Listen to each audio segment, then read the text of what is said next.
ที่ตายโอ้ทุกคนเป็นคือกันบอสติกมักฟีลลิ่งเวลาเอาน้ำใส่นาแล้วมันรู้สึกเย็นสิไปแบบมันมักเวลาแบบว้าสินะเวลากลับไปฝรั่งเศสลูกทั้งสองคนสิแบบ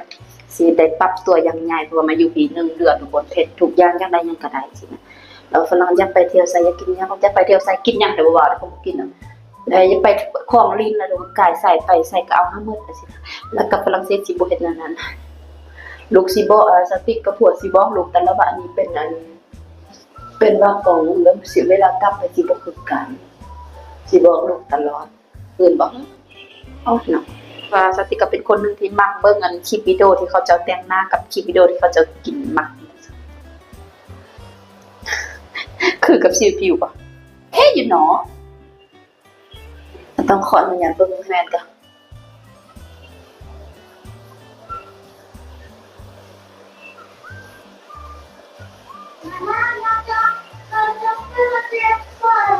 ก็มองอันสติ๊กเบิ้งอยู่ในแว่นมันคือเป็นบกโลกอยู่ป่ะทุกคนมันบกโลกแล้วบ่มั่นใจตัวเองแก้มบ่เป็นกันนี่ล่ะ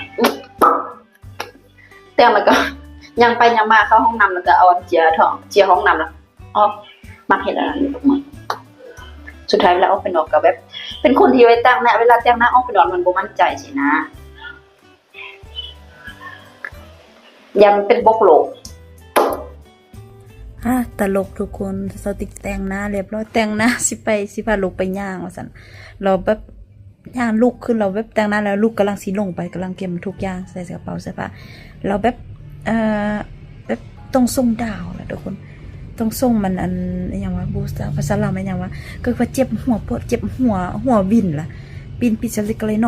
อนยกตีนขึ้นสูงพักพอนอนประมาณ30นาทีแล้วก็ซุมื้อตอนนี้กำลังดะละหิวก็หิวสิไปกินข้าวเปียกพอวันเควินมาเอาลูกไปลุ่มนะเพราะว่าเวลามันหัวปิ้นเรามันอันนั้นโอ้ยทุกคนบูเป็นอย่างมาเป็นตอนนี้สติกก็บ่ได้เป็นแต่รอดเราเป็นแต่ช่วงที่บ่ได้กินข้าวสิเนี่ยอันนี้น่าจะบ่ฮู้กันมื้อวานนี้สติกนอนบ่หลับบ่ฮู้ยังมีหลายอย่างคิดอยู่ในหัวสิแล้วก็เลยนอนบ่หลับอุตส่าห์ตื่นมาอารมณ์ดีแต่งหน้าสิไปย่างว่าซั่นนอนลูกเป็นเล่นอยู่ลุมเควินสั่งอาหารสาวยงแฮมให้เขา10 โมงเขาบอกสเต็กปกติ10 โมงแต่เควินว่าโอเคทำได้บ่เป็นหยังสันกาย10 โมงแต่สเต็กบ่อยากแล้วสเต็กมีแต่ข้าวเปียกถ้าข้าวเปียกข้าวถ้าเป็นข้าวเปียกเส้นก็สิกินแต่บ่เป็นหยังมีอาหารรอบๆแต่แหละตกใจทุกคนเลยสิเป็นตอนสิฟังว่ากองโอ้ยมันมึนเลยนะบ่มันบ่ถ้าคนที่เคยเป็นน่าจะเข้าใจแล้วก็คือว่าแขนลอยขาลอยแล้วก็หัวปิ้นน่ะสินะพักผ่อนนิดนึงก็สิไปกินข้าวเปียกคือกับหูมันนี่สิกินข้าวซอยบ่เห็นบ่แต่งหน้าเรามันเวลาเฮ็ดคลิปวิดีโอแล้วมันรู้สึกว่าหน้าแบบหน้าบ่ฮู้เป็นหยังรู้สึกว่าหน้ามีมิติสิบ่เขาจะบอกจังได๋บ่ซังสิบ่หน้าแบบโดยเฉพาะมันทึกแสงไฟแล้วมันแบบมันมีออร่าสินะถือเว้าถือบ่ถ้าบ่แต่งหน้ามันก็คือเนาะมีสีหน้าแล้วก็เป็นดามสิพักผ่อนอีก10 นาทีแล้วก็สิลองย่างมันได้บ่ฟันลูกแล้วมันหัวหมุนเลยเนาะสินะแบบ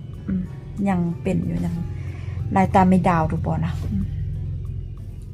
ได้ละอย่างสติกก็กินบักหลายๆนะแต่ก็เสื้อสติกกินแต่เก่า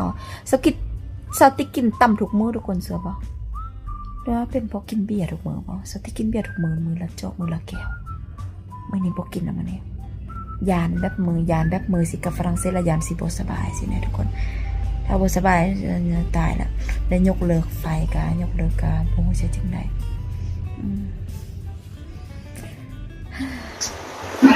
มากินข้าวเปียกทุกคนเป็นน้อยเดียวที่มาเป็นอิสระหน่อยนึงเจ็บหัวแล้วลูกเอาลูกอยู่ในท้องรู้สึกเจ็บหัวแล้วอยากกินอีหยังที่มันส้มๆเผ็ดๆกินข้าวเปียกหมูกรอบคนทุกคนตอนนี้อยู่โรงพยาบาลนะคนจีนหลายๆนะอยู่ทุกบ่อแล้วเสียงดังไปใส่กระเจิดแต่คนจีน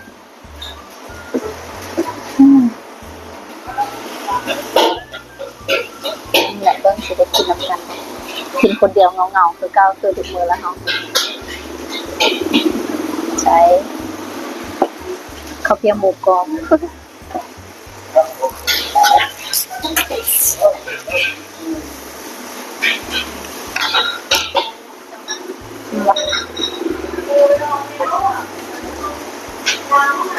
เป็นคนที่ถ้าแซ่บบ่แซ่บก็ต้องปรุงไว้ก่อนนะจ๊ะต้องซิมเบิ่งน้ำซุปใส่ทุกอย่างขวางหน้า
กันเบิ่ง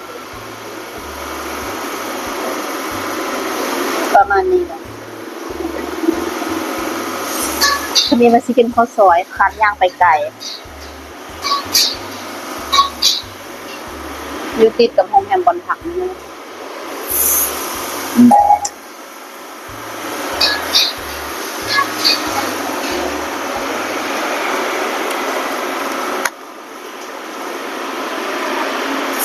ด้ยินเสียงบ่หมูกรอบปดเห็นบ่ทุกคนแบบสีแดงที่อยู่ในโทรศัพท์ก็บ่ได้เห็นดีแต่ว่า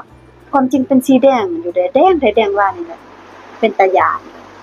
มื้อนี้อยู่รองพระบางแล้ว 3-4 มื้อนี้แล้วเป็นแบบมั่วๆท้องฟ้าบ่ได้แจ่มใสเป็นมั่วแบบนี้แหละท้องฟ้าปกติต้องเป็นสีฟ้าแต่ว่าบ่2-3 มื้อนี้เป็นแบบนี้เลยคือเก่ารู้สึกมึนเลย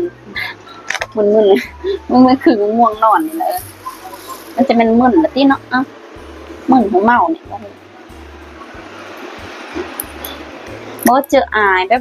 บบลูกอายลูกน้องสิคนที่แบบเป็นประจนภัยนำกันสินะตอนเป็นเด็กน้อยไปเรียนภาษาอังกฤษนำกันเรียนภาษาอังกฤษนำกันแล้วก็ไปเซาห้องอยู่นำกันเรียนภาษาอังกฤษนำกันเฮ็ดเวียกนำกันสินะเป็นลูกอายลูกน้องโอ้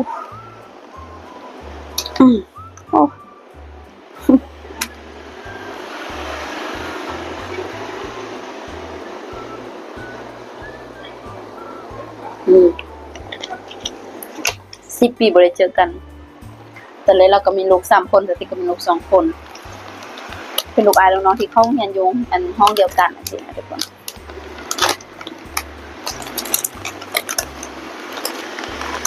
อันนี้เขาจะโมกันเขาจะอันเนี่ยว่าถอดเฮือกสติบ่ฮู้มันหยังถอดเฮือกน่าจะเป็นนั้นเป็นเห็ดนี่บ่เมื่อนั้นสติไปลิ้นสยากับเอื้อยนี่เห็นเอื้อยเขากินเบียร์แล้วเอื้อยสั่งอันนี้มากินแล้วสติก็เลยลองกระแสบอยู่ดอกเป็นเฮือกเป็นเห็ดเนาะหน้าเลื่อมมองๆนี่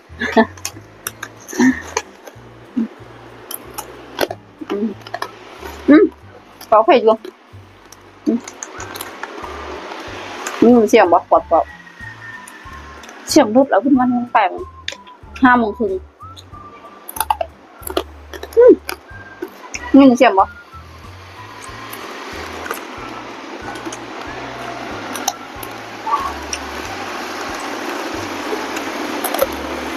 มีสติอันบ่เห็นอันรถขายอันส้มแล้วบ่เห็นมันอยากกินเมื่อตื่นมื้อเช้าแล้วเป็นวินหัวหมุนปวดหักไปกินเบียร์ซะเรียบร้อยพวกว่าเฮาสิเป็นขี้เมาบ่ ยังว่าอยู่เป็นเนาะไปพูดแล้วก็บ่กิน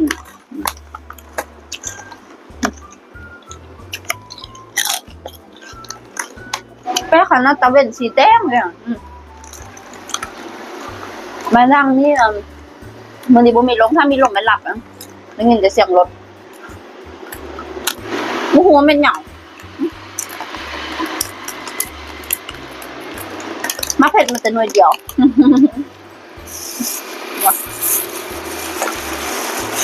มันเป็นไงมันก็มีกันบ่หูทงเท่าไรทั้ง2 ทงเลยใส่กัน45,000 กีบตัวที่คิดว่าอันนี้น่าจะ20อันนั้น25บ่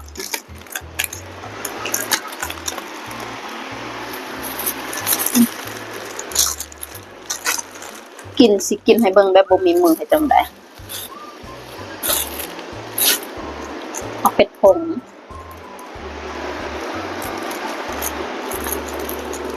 บ่ใส่แล้วยันลูกสาวสิบ่ใส่ยันลูกสาวสิมากินน้ำเอารอเด็ดค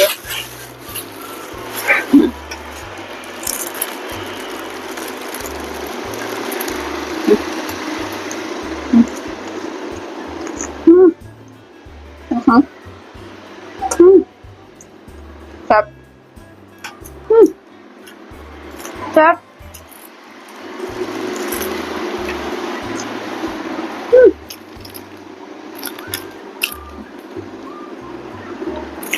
กินกับผักกันเพราะมีเป็นออริจินอลแต่เป็นสูตรที่หัวครับดิลูกสาวสิมัก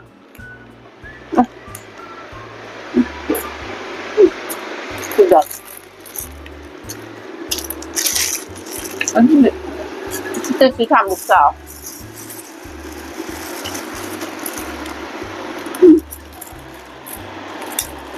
ไปผักพรเลยหนึ่งหรอผักพรหนุ่มบ๊บจะผักว่ะถ้าหลับแล้วจะตื่นมามันจะหิวสินะก็เลยแบบไม่ต้องนอนเพราะตอนนี้6 โมงอย่างไรทุกคนปกติบ่ลุงจะบ่นอนเด้อแรงแล้ววันนี้ก็บ่อย่างไรทุกคนวันนี้สติกตื่นมาแล้วคือว่าแล้วตื่นว่าเซฟคลิปวิดีโอคือเก่ากับสติกมีปัญหานิดนึงบ่สบายนึงปวดหัวมื้อเช้านึงหัวแบบหมุนหัวมันปวดหามีดาวหลายเต็มปากคอแล้วก็บ่เป็นหยังไปกินกาแฟแล้วมาก็นัดเจอกับพี่น้องเป็นแบบลูกอายลูกน้องจังซี่นัดเจอกินเบียร์แล้วก็กลับมาห้องนี้ตอนนี้สิไปนอนละ